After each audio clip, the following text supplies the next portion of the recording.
and welcome to today's segment of The Power of Money.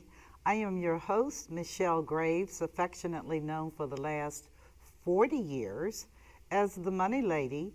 And again, you know, if you've been a frequent watcher of this show, which has been broadcast for over 13 years and through the DATV, Dayton, Ohio public access system, we make this program available in approximately, I'm not sure, 90 plus markets now, including New York and Philadelphia, Pennsylvania. I'm honored to be able to speak to you all directly as I have over these many, many years in public broadcasting. Very important to me as I look at what's happening with NPR and PBS and other nonprofits that are committed to objectivity in their reporting. They have lost their funding. Not happy at all, but I will write a check because it's important that Americans have the freedom of speech and the freedom to be able to articulate and cover valuable subject matter.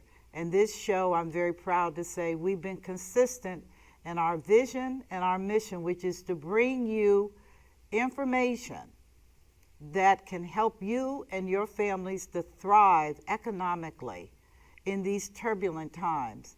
And trust me when I tell you, we have never ever walked this road before, nor have we experienced the level of suffering and pain and chaos that we're experiencing right now. So today's show, and I've got two shows I'm going to be dealing with. I was up late last night making sure that I had all of the information to help you to begin to understand. Because listen, this is about self-awareness. It's about being aware of who you are, and also, as a part of self-awareness, being aware of what's going on around you.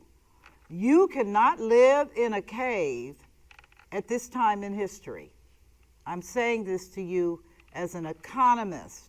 And I want to stress this over and over and over again. I know I'm known as the Money Lady because I have a world view of finance, economics, real estate, insurance, investments, family matters, estate planning, trust. I've done all of that during my 40 years in private practice. But in terms of my credentialing and my background, please be clear. I am an economist. What the heck is that? Well, we're the behind the scenes people all over the world who are making calls, talking to our companies and working as advisors to warn people of things to come. That's correct. We actually don't have a crystal ball, but we are so practiced in understanding how these things go. There's a ton of economic history that shows countries rising and countries falling. And sadly, but predictably, I can tell you with a tremendous amount of accuracy that we are now facing a major decline in the United States of America. I am an American. Get it right, okay? I'm an American. I'm looking at this, I'm trained to look at this, and I don't feel good about it. And neither should you, because I am always boots on the ground, very much aware of what is taking place out here. So the goal of this show, The Power of Money, is to make sure that you understand and that you can begin to apply your knowledge and information to structure your life and your family's life in a way to eliminate all the fear-based decision making, as well as understanding and utilizing survival techniques. Yeah, I said survival because a lot of people are not going to make it through. I mean, the suicide rate in this country is through the roof right now.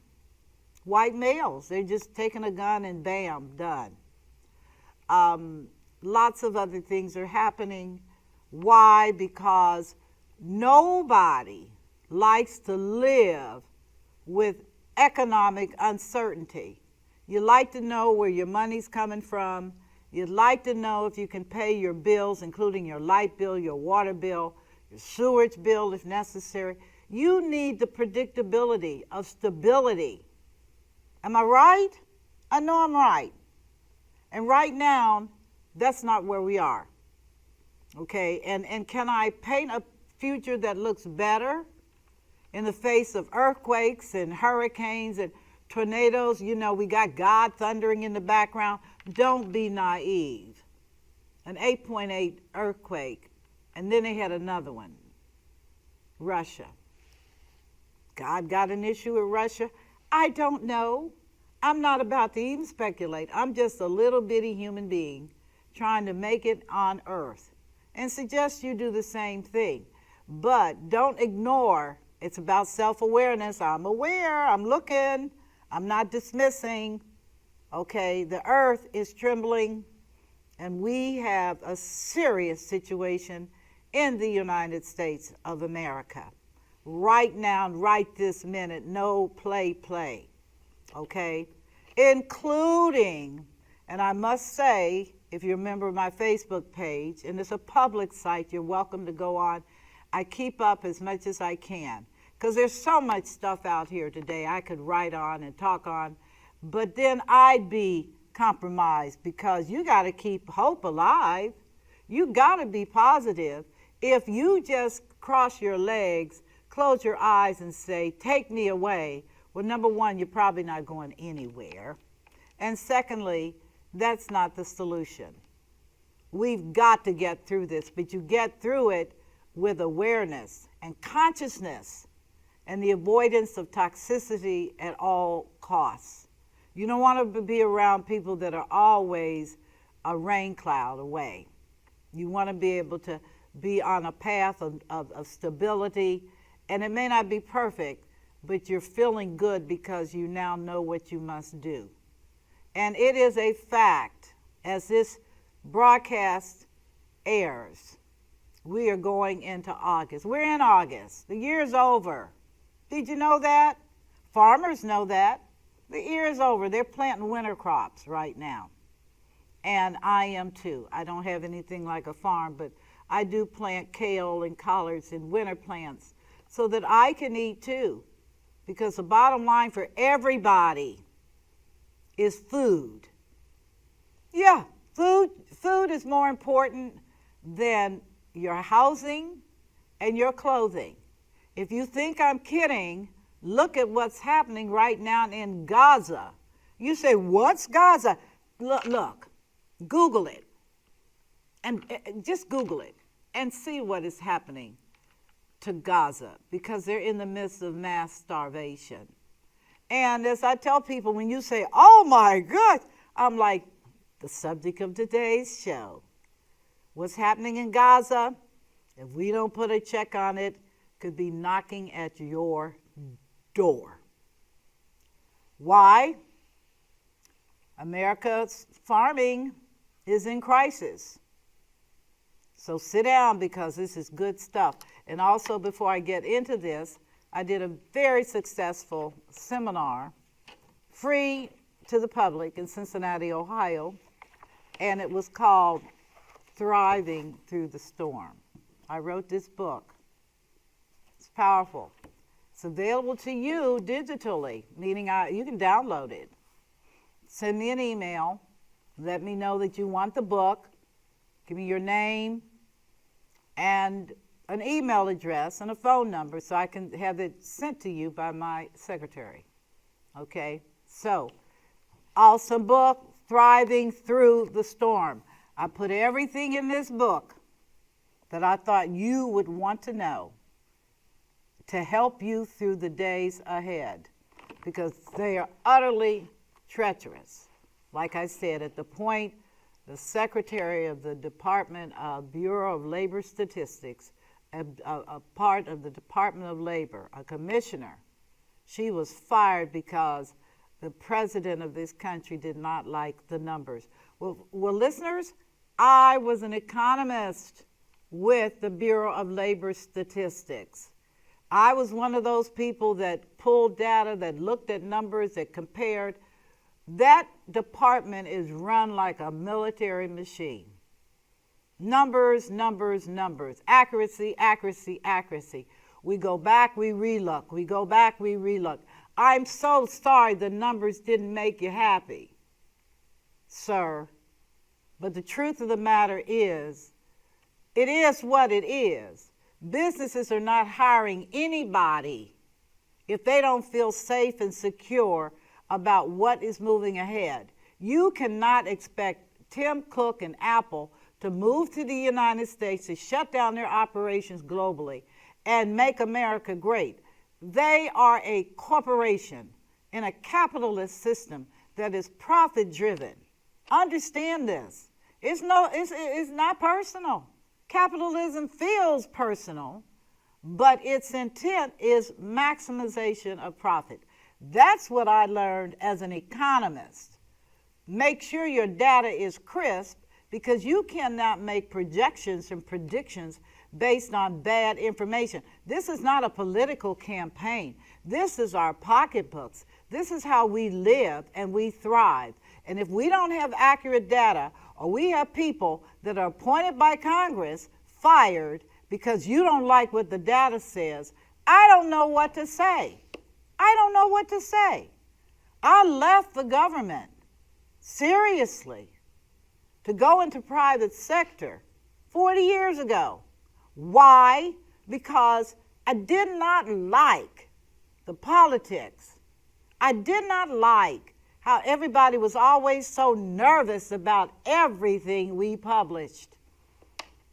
I could tell you a lot about that, but that's not my focus today. My focus is about America's farming is in crisis.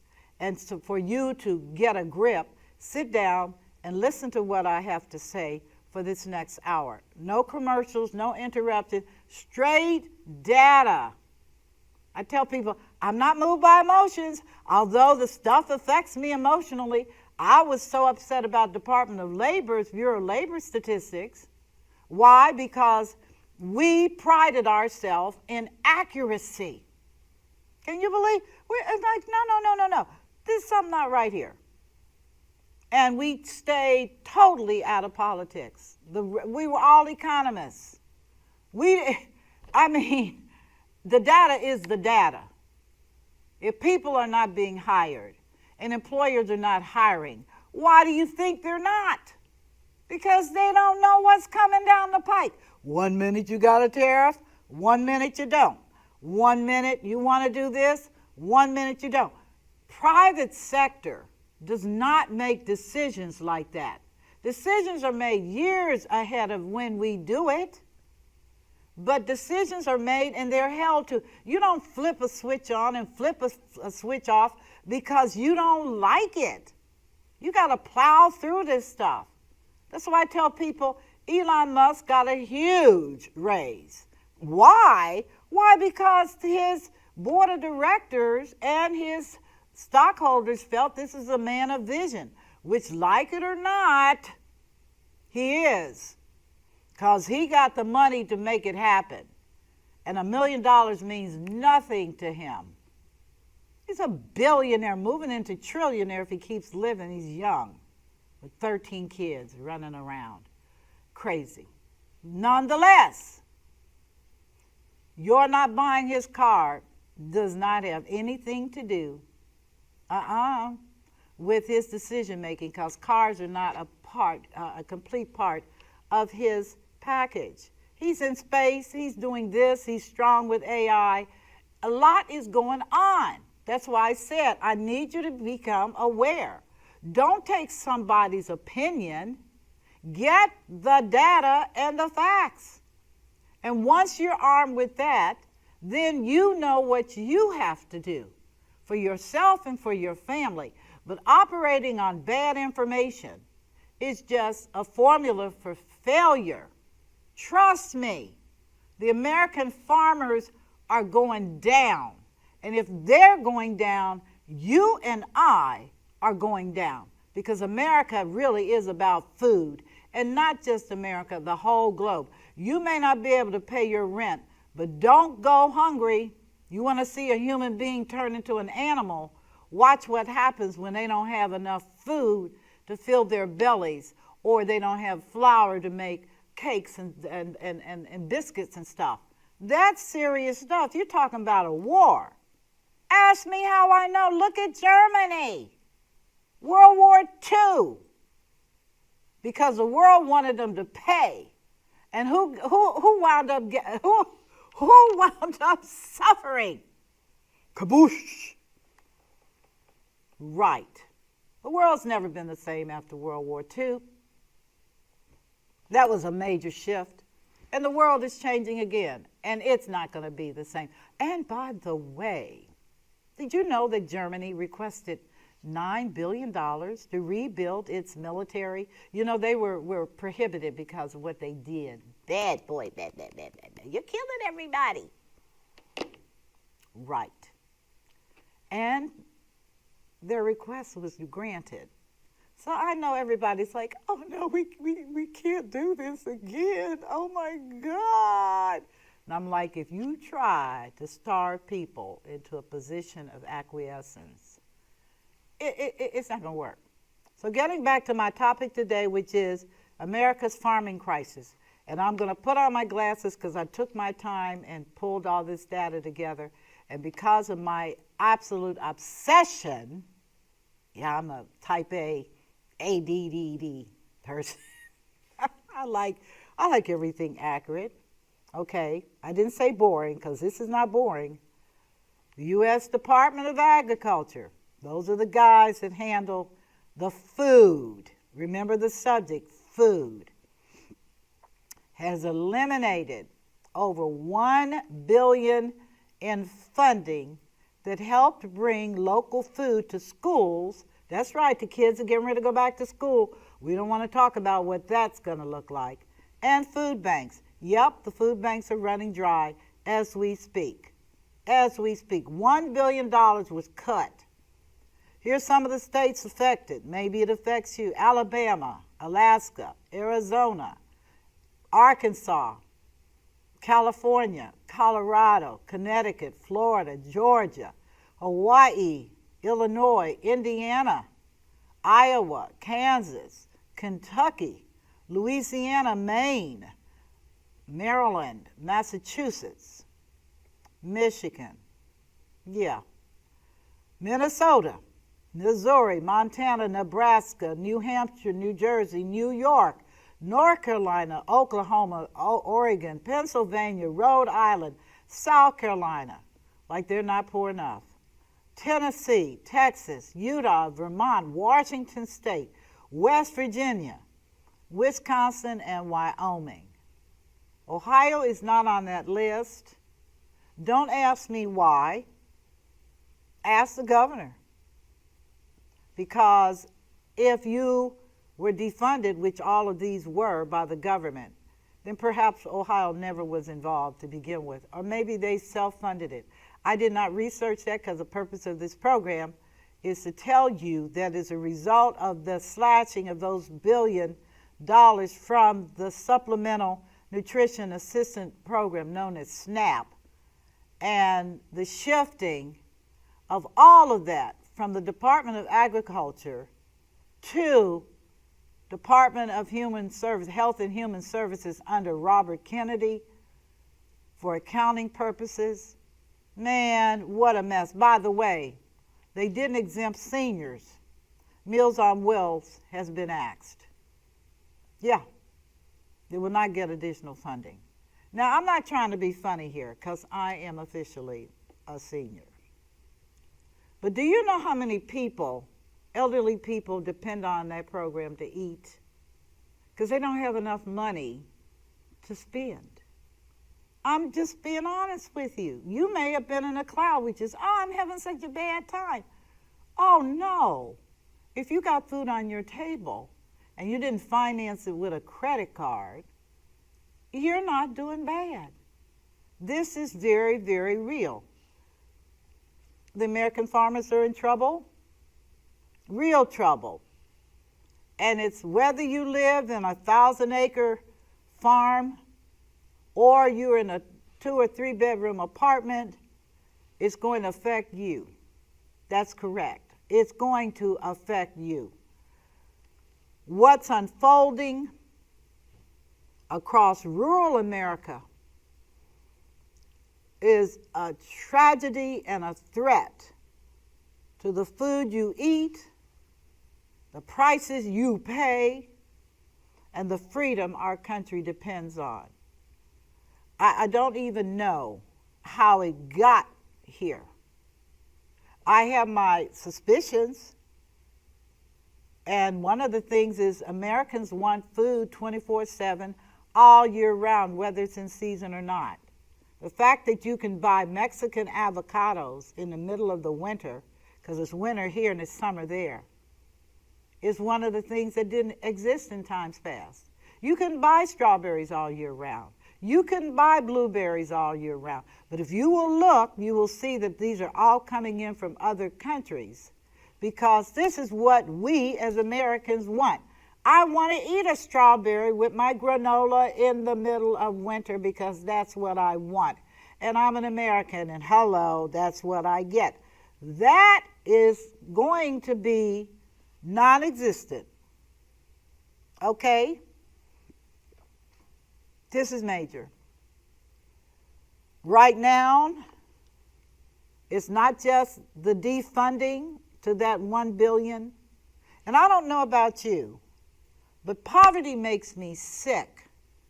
Why does it make me sick? Because in a country of billionaires and soon to be trillionaires, and the power of compounding. Let me divert for a minute and talk to you about compounding. Compounding is when money makes money on itself. It's called interest. Everything you pay, if you can't afford to pay for it cash, you pay for it through borrowing, and that borrowing has interest, and that interest can, in fact, grow on itself. It can.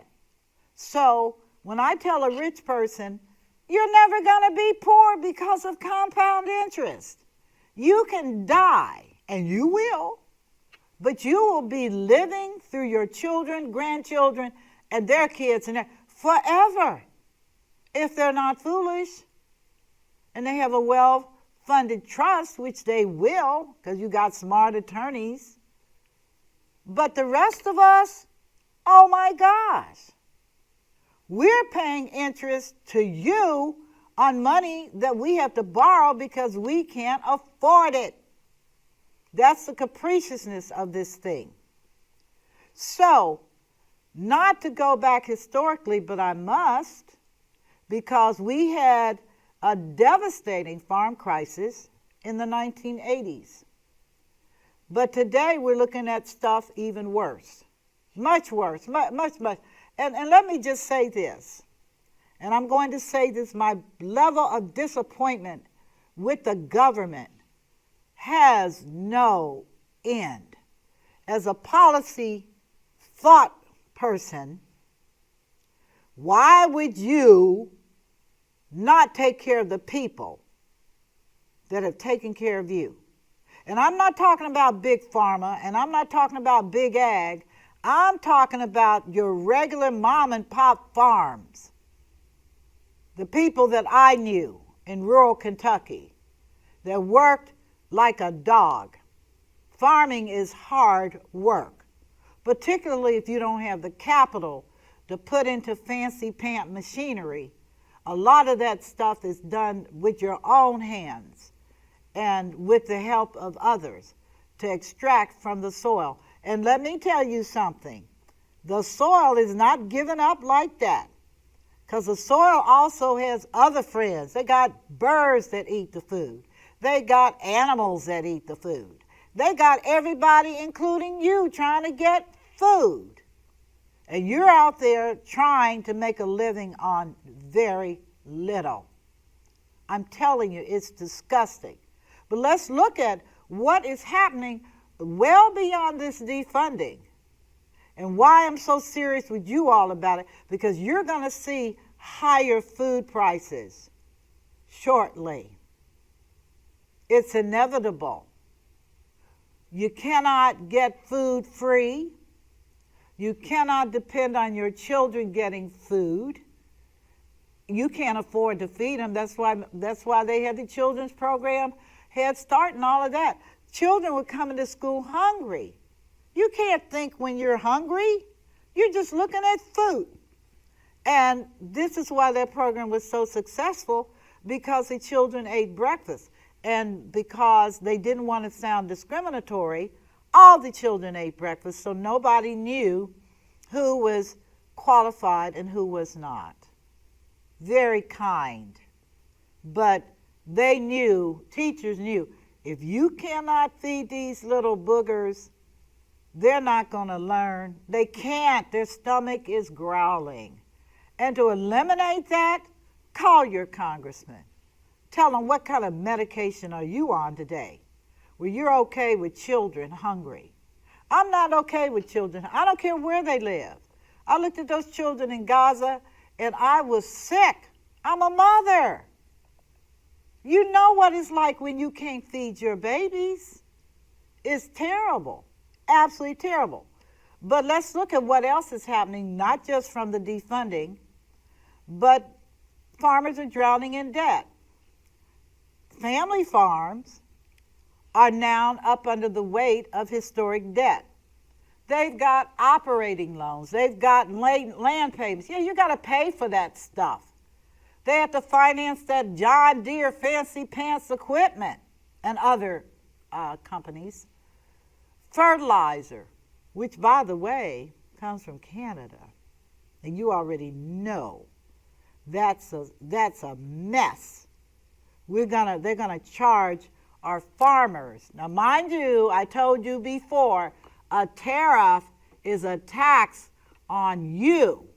Whoever buys that product is going to pay a considerably higher price, because the person that's selling it to you has to cover that tariff. And the only way they can cover it is off your back or backside. And so this is real. They need the fertilizer, and Canada is the source. So they're paying a bunch on that. And it is killing the small and medium-sized farms. Okay?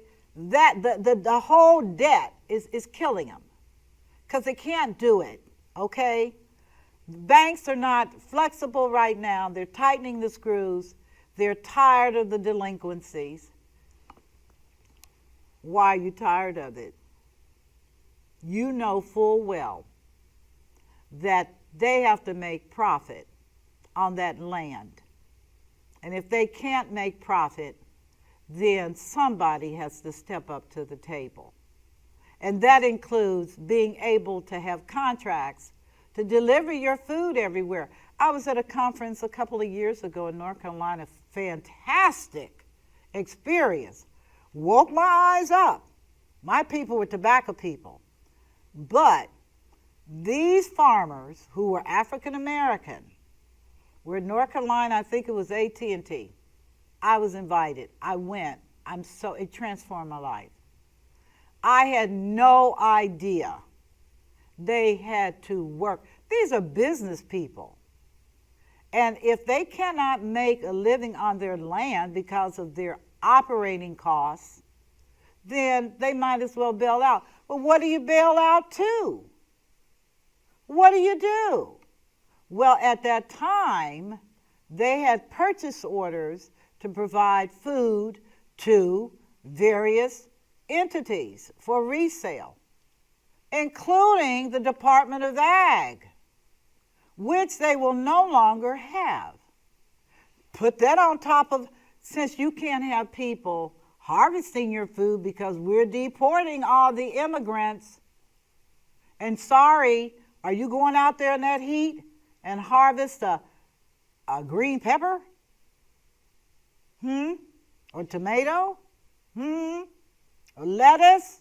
Because they have shelf life. You can't leave that stuff in the ground beyond a certain point. It has to be harvested or else it's going to rot. We didn't think that through, did we? You going out there and harvest? Yeah, get up and go. Oh, by the way, Congress, as a part of their Medicaid look at, meaning we're looking at this, are saying that able-bodied people that are able to work can go and make up the difference. I'm like, are you not kidding me? Whoever told you Americans were ambitious when it comes to hard labor? We do everything, including drive a car 2 blocks because we don't want to walk. But you're going to put these people out there to do what? For who? For how long? Come on. What you smoking, guys? Okay. So, there we are.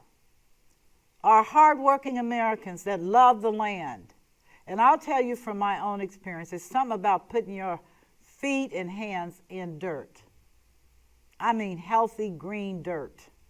It just makes your world light up. It really does. It's an odd thing. But we are dirt. We came from the dust. If you believe the Bible, that's what it said. So we have kinship with the dirt. They just can't keep it up anymore. It's too much. And then when they try to bring the family in, nobody wants to do that kind of work. They sent their kids away to get an education, and their kids are like, I'm not coming back to that. I'm be honest with you, in my own case, rural America was not appealing to me, okay? It was not. Come a little teeny weeny town, all rural. Everybody knew everybody, good, bad, ugly. Everybody worked like a dog for nothing. And I was like, if I ever get out of here, do not call me. I love y'all though. What else is happening? Well, prices are dropping on the wholesale level, but costs are still climbing. So farmers are getting paid less and less for their crops and their cattle, even as it costs more to produce them.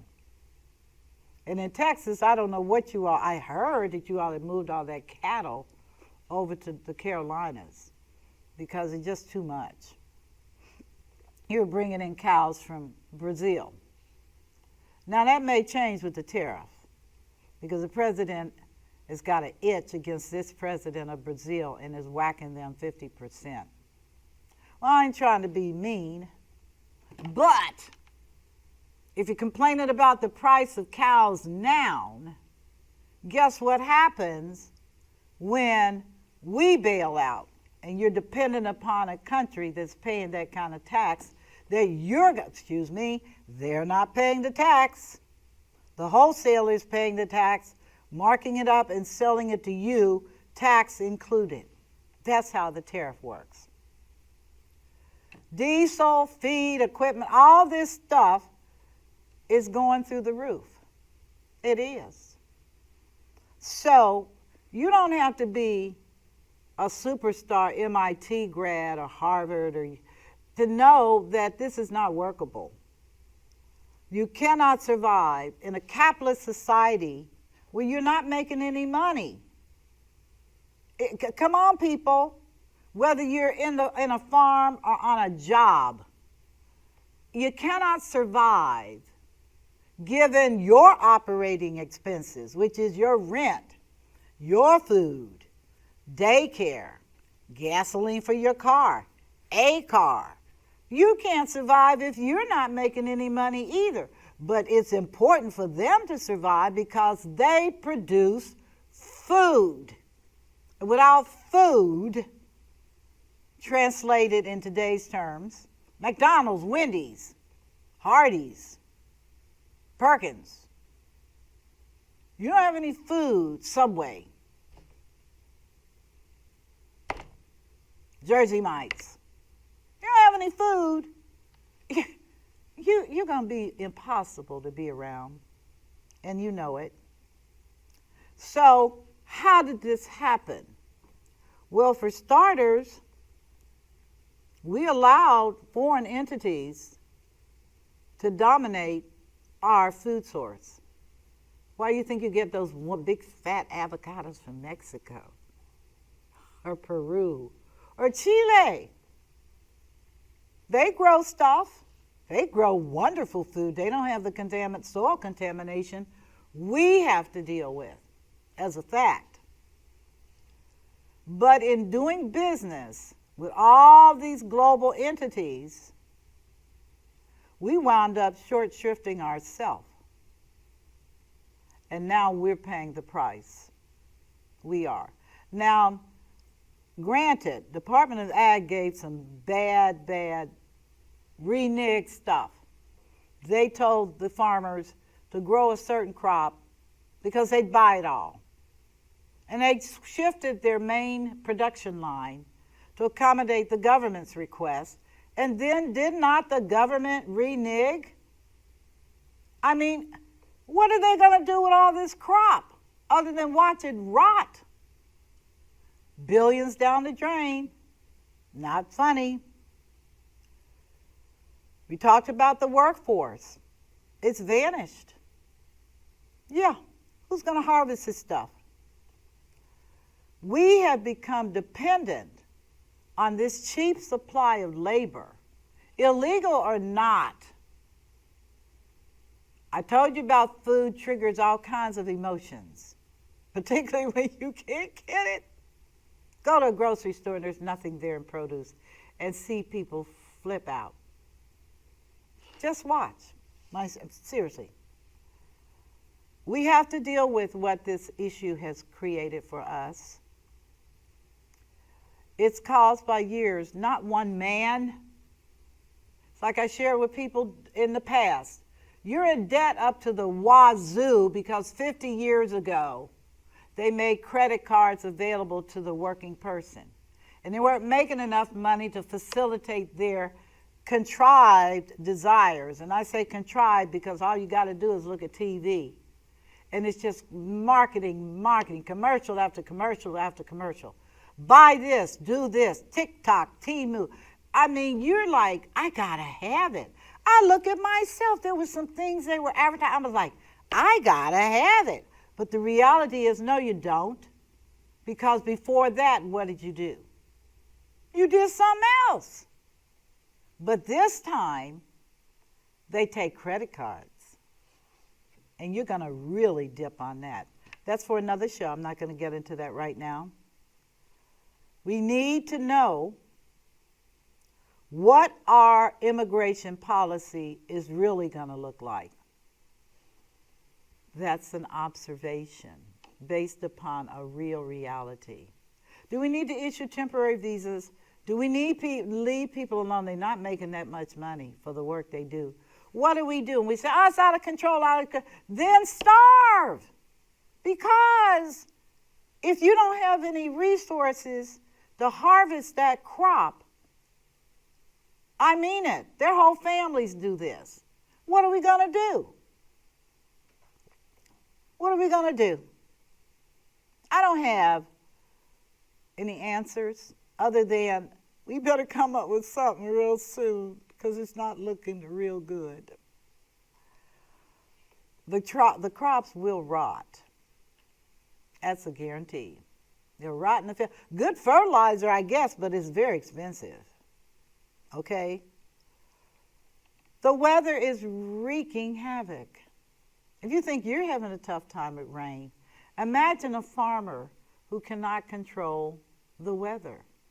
And if you believe climate change is real, and I do because it's manifesting all over the world, then you know that that's going to be a problem. And so how do we resolve that? But it's more than just bad luck. It's bad land management, overregulation. You can grow this, you can't grow that. But now this thing is hurting real people. And it's putting our nation's food supply at risk. Did you hear me? It's placing our food supply at risk.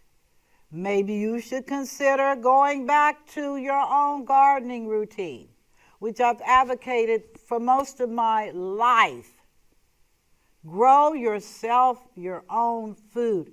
I don't know how, go to YouTube. YouTube teaches everybody everything. That's why, and this is a sidebar, but that's why you can't find nobody to cut your grass. Because the young people are making videos on how to cut grass. And they're making more money doing videos than cutting your grass. That's what I was told by a young person. Makes good sense to me. Those kids making that money, they're capitalizing on it. And of course, the final thing in the remaining time I have is the government. American farmers need more than they're getting. Just bureaucracy overload. Period. These people never farmed anything. Anything.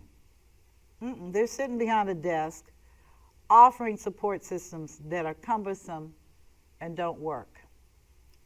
And focusing down on big farms while letting the little farmer just go to rot. Wrong. Wrong. The small farms are the backbone of this country. They are.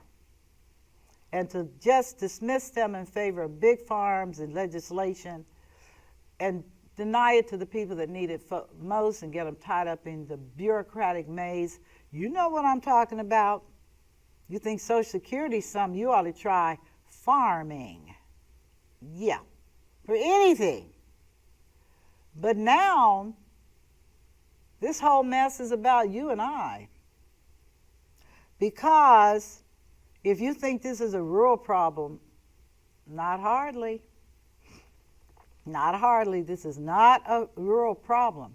This is an American problem. Because if we don't have food, or if the food we get is going to be very, very high and not healthy food, I won't even get into the quality of the big, big farming companies. And I can't mention names because these buzzards sue you. What are you talking about? I'm like, you're criminal. I'll see you in court. You all know who I'm talking about. If you want to eat that funny corn and all that stuff and turn into a frog with two heads, go right ahead. But this is what happens when family farms are not succeeding. And I encourage all of you, take your kids and get in the car and drive down some of these highways where they got farms and they're selling food on the stands. US 27, going through Ohio, Kentucky, and on down. Farmers all over the place selling eggs. The only egg that's a real egg, in my opinion, is a farm egg. Meaning those chickens are allowed to run around and eat good food and just live a great life. Serious. My daughter's growing chickens now, and I never paid attention to chickens. I always bought my eggs from farmers, but I'm now into the life of a hen. And man alive, what an amazing story. I can't imagine a hen being pinned up 24/7. They big, fat, healthy, and friendly, too. I mean, they were like, you can pick me up. I'm not a dog that you can't pick me up. I'm like, no. The feet thing is a little bit intimidating. Anyway, so it's not just a shock of what's going on and going to continue. I can predict this. And it's not even fair for me to predict it because by my training, I know that when supply is low and demand is high, prices go up. Now, we've already went through one spell with high prices with the chicken flu or whatever was running around killing chickens. But I'm talking to you as a normal way of life. Chickens are going to cost you. Okay? And what are you going to do? And how are you going to monitor? Because imported food is not subject to any of the U.S. health standards. You do know that, right? They can ship their stuff in. They have fewer safety standards. And I tell Americans, if you're going overseas, you better watch what you eat and watch what you drink. Because contamination is normal business over there. It is real stuff. And it'll mess you up. So don't drink your water out of a sink. And as I went to one country, and I'm not ashamed to say it, I took my shower in the ocean. I said, if the fish can live, I guess I can too. And off I went and took my showers in the dark. Hope there wasn't a shark nearby. But an associate of mine did not. And she wound up very sick, okay, from the water. Because we're over here, we're so used to standards and drinking bottled water and alkaline water. Those people could give a, I'm not going there. I'm just saying to you that they don't have the same health standards that we take for granted, okay? Their soil also is probably better because they haven't had chemical spills and stuff like that. But it is real and it is there. What will take the place of wholesome American-raised products? Whew, not happy, not happy. Who's buying our land? Well, throw a dart. I was in a situation where there was a contingent of Chinese people, not from Taiwan, from mainland China, and they were looking at large land purchases. They got the money, we gave it to them, and they want to grow food over here for their people. They're not thinking about us. They're talking about feeding their people. Almost 3 billion of them, by the way. That's a lot of human beings running around. And I observed them, and everybody was very, very quiet because nobody was willing to say what was going on. But one of the Chinese men, because I did speak Mandarin, it was clumpy, but I did. And he said, "We buying land for our people." So I didn't know if that meant he's moving the people over here or he's growing stuff. And I didn't ask any questions because that's not my job, okay? If it's legal to buy land over here, then do what you do because you all, that culture's going to do that anyway. They don't play. So I'm saying all this to say that the major obstacle for us is that we know we've got to get a hold on this because it's now national security, okay? Our enemies know this. He who has the food can feed the army and the military. They can feed you and I. And food is fundamental. It's at the very base of how we live. So we need to address this. So it goes back to understanding how our leadership works in this country. Our leadership is democratic, and when I say democratic, one man, one vote. We vote people in, we vote them out. But it's also capitalism. So we need to create, this is my recommendations, a legal, safe workforce. Please do not talk about moving people on Medicaid to be out there farming in the sun. If they're able-bodied, they should work.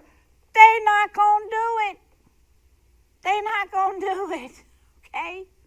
That's hard work. Your back is like, I'll see you later because I'm done. But we need to do a legal, honorable workforce. We need to negotiate trade policies, which our current president is trying to do. Too late, but I'm putting it out here as a policy. We need to have trade policies that put us first. And then we need to rebuild the domestic agricultural industry before it's too late. And you know what? With so much happening and so much defunding going on, and school hasn't even started, and I'm like, where are we going to go with this? Michelle, you got to keep hope alive. Michelle, you got to keep hope alive. This is not just policy, folks. It's about our independence, it's about our dignity, and it's about our survival, because nobody makes it without food. We got a lot of troops to feed. Where do you think that comes from? Okay? Where do you think it comes from when we are trying to deal with all the things that require food? And all the industries that flourish as a result of food. I mean, have you thought about that? Have you looked at it? Because this is all about what I talked to you about earlier. And that was, I need you to become aware. Wake up, or is the term today awoke? Wake up. These people are the heartbeat of our country. Sorry, not the city slicker, the farmer and his wife and his children, and their animals. They're animals because they're part of our society too. I don't believe in a lot of things, okay, including red meat. And why don't I eat red meat? Well, because I don't know who grew it today with big farms. And the cows look depressed. And all the cows, by the way, are female. Did you know that? You don't see no steak from a bull on the grocery shelf. They're all females. And they do have feelings because they cry when you take their babies to make them into veal. Did you hear that? Is that barbaric? Ah! Oh, have my delicious veal. It's so fresh it wiggles. You gotta be stuck. Are you just that savage? Well, tastes good. No, stop. So I don't do that because I don't kill females. That's why I don't, I'm struggling with this chicken thing. After seeing them live and clucking around and happy, I don't ever want, what do you eat? Wild caught fish? Probably. That's about it. Because the land population is looking real sketchy. So I hope you've gotten something out of the American farmer in crisis. I would have to say to you that without our farmers, sorry, there is no America. They are what makes our country great. They are. And golly Moses, kudos to those who introduced me to the world of farming, the real big world of farming. And I send out love, peace, and blessings to all of you. And to all of you that are listening in, I hope you now have an awareness. I hope you will take the time to grow yourself a garden. You don't have to be on a farm. You can take a big fat pot, put a worm in it, put some nutrients in it, and stick some seeds in there. And I promise you, they'll sprout. It's amazing. They'll sprout. They'll sprout. You'll have yourself some fresh lettuce, tomatoes, and other things. Although be aware, you're not the only person hungry. The whole animal population is hungry too. That includes chipmunks. So on today's note, I thank you for being a part of my listening and viewing audience. I hope you've gotten some information that can help you to alter your decision making and move forward. I'm Michelle Graves. You be blessed and have a great day. Bye-bye.